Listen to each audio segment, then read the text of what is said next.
dan selamat datang di episode podcast hari ini. Saya Ulfa.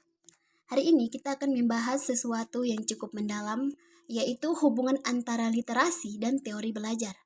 Kali ini kita akan melihat peran literasi dalam konteks 4 teori. Yang pertama ada behaviorisme, kognitivisme, konstruktivisme, dan humanisme. Kita tahu bahwa literasi bukan sekedar kemampuan membaca dan menulis, tapi juga melibatkan pemahaman, analisis, dan kemampuan mengaplikasikan informasi. Jadi, bagaimana ya literasi berperan dalam tiap teori belajar? Yuk kita mulai pembahasannya. Yang pertama, ada literasi dan teori belajar behaviorisme. Behaviorisme memandang belajar sebagai perubahan perilaku yang terjadi karena adanya rangsangan dan respon. Dalam konteks ini, literasi memiliki peran dalam membangun kebiasaan membaca dan memahami teks dengan cara yang terstruktur dan repetitif. Misalnya, guru bisa menggunakan literasi sebagai sarana untuk memperkuat respon positif dalam membaca. Jika siswa memahami teks dengan baik, mereka bisa diberi pujian atau penghargaan, sehingga mereka merasa termotivasi untuk terus membaca. Di sini, literasi berperan sebagai media untuk menanamkan kebiasaan positif yang sesuai dengan prinsip behaviorisme. Selanjutnya, literasi dalam kognitivisme. Kognitivisme lebih fokus pada proses mental, seperti bagaimana kita memproses, menyimpan, dan mengambil informasi. Literasi dalam hal ini sangat berkaitan erat karena kemampuan literasi memungkinkan kita memahami informasi lebih dalam dan menghubungkannya dengan pengetahuan yang sudah ada. Dengan meningkatkan literasi, kita melatih otak untuk berpikir kritis, menganalisis, dan memecahkan masalah.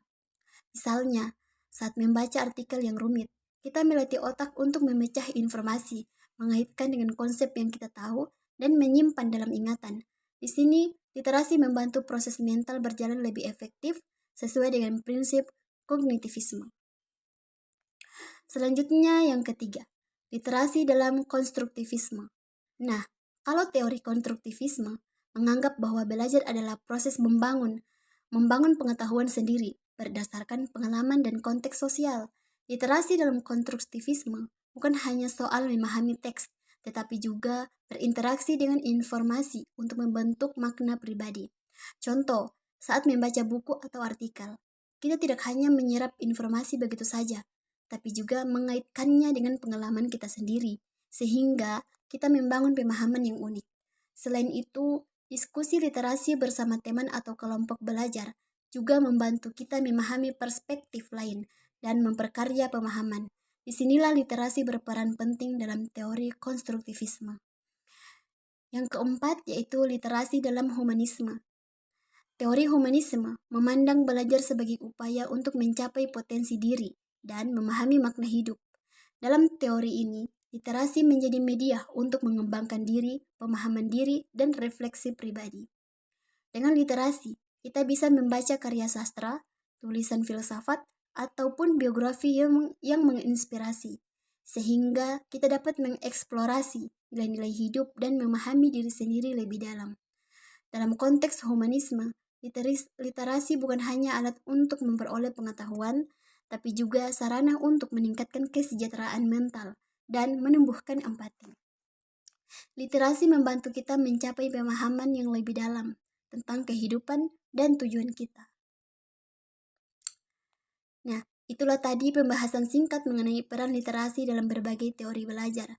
Semoga bisa memberi insting yang berharga tentang bagaimana literasi tidak hanya soal membaca atau menulis, tapi juga berperan dalam membantu kita memahami diri, orang lain, dan dunia sekitar dengan lebih baik. Terima kasih telah mendengarkan. Semoga episode ini bermanfaat dan bisa memberikan perspektif baru dalam melihat pentingnya literasi dalam proses belajar. Sampai jumpa.